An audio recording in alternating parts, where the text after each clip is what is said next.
Sounds looking for you.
សូមអ្នកគ្រូហេងស្រីហួយមកខាងលើកូនកុំទាន់ចេញទៅណាឲ្យអ្នកគ្រូមកឈរខាងក្រោយដើម្បីថតហ្នឹងហើយនេះដែលរៀបនៅដែលរួមលើកមុនមានក្នុងនឹងទាំងអស់គ្នាឬក៏មានទេមានគ្រប់អស់ទាំងអស់ហ៎អូខេអញ្ចឹងមកទាំងអស់ទីថតបងប្អូនកាលណាខ្ញុំស្ដាប់របាំនារីជាជួរនេះហ่ะ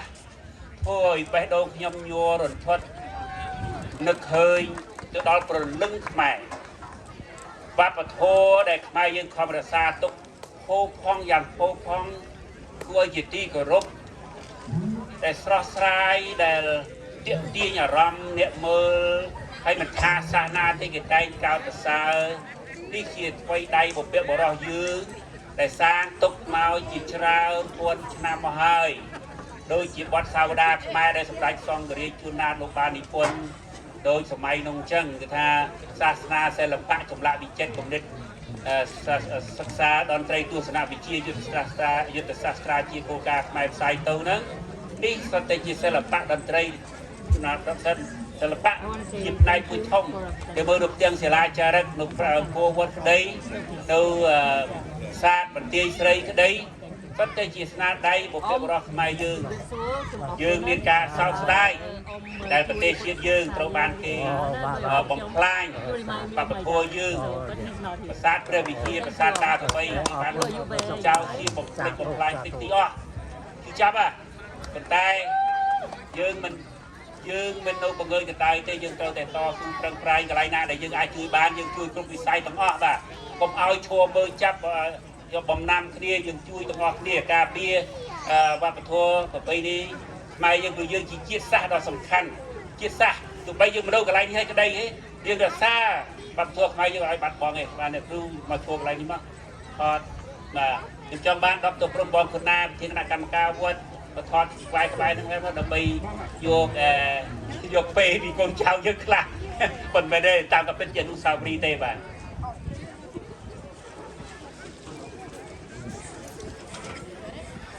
អ្នកដែលថតបានសុំថតនេះអ្នកគ្រូហេងស្រីហួយគាត់ខំប្រឹងបង្រៀនដល់ចេះប៉ុណ្ណឹងក៏អស់ប្រហែលកូនពេញរៀបចំហាត់ជាមួយនាងខ្ញុំនោះពីខែ9ទៅដល់សប្តាហ៍ថ្ងៃទៅរំបានមកសម្ដែងជូនបងប្អូនញាតិមិត្តទាំងអស់ហើយគាត់ហាត់តាំងពីខែ9មក9 10 11 12 1 2 3បាននេះថា7ខែហើយបាទចូលដល់ខែ4ដល់7ខែនេះបាទហើយបានហាត់បានប៉ុណ្នេះហើយគាត់មកបរៀនគាត់នៅសាកាម៉ាន់តូមិនចិត្តទេណាបើកឡានសានហ្វ្រាន់ស៊ីស្កូកាន់ពិបាកថែមទៅទៀតហើយបើកឡានម្ដងចរាចរណ៍ជាប់ជាក្បាលផងថ្ងៃសៅរ៍ថ្ងៃអាទិត្យនឹងមកហើយអញ្ចឹងជាការលះបង់មួយធំធេងអត់មានយុទ្ធសាស្ត្រវិកាយទាំងអស់នឹងយើងសុំតសើខ្មែរទឹកចិត្តខ្មែរបែបហ្នឹងអ្នកដៃជួនអ្នកគ្រូមួយបាទអរគុណច្រើនបាទខំយកណាអូខេអរគុណបាទដល់យើងជូនរង្វាន់មួយចៅនេះចៅតូចហ្នឹងទិញម្នាក់ហ្នឹងបាទ$10ម្នាក់នោះគាត់ទិញអាយស្គ្រីមទិញទៅកឈូសនៅខាងនោះពេលចុះទៅមានកម្លាំងខ្លះហ្នឹងហើយឥឡូវជូនទៅអ្នកគ្រូទៅបានប្រហែលអ្នកទាំងអស់ហើយមួយកូនសិស្សឆ្នាំនេះជូន280គណៈកម្មការយើងជូនលើកទឹកចិត្តកម្មារីយើង$280ដើម្បីជាលើកទឹកចិត្តមិនមែនថ្លៃឈ្នួលទេណាបាទលើកទឹកចិត្តទីទួយទេបាទដើម្បីជន់ចូលឆ្នាំយើងអញ្ចឹងអរគុណទាំងអស់គ្នាយើងបន្តកម្មវិធីយើងតទៅទៀត300បាទអូខេបាយចិត្តទៅចិត្តតែ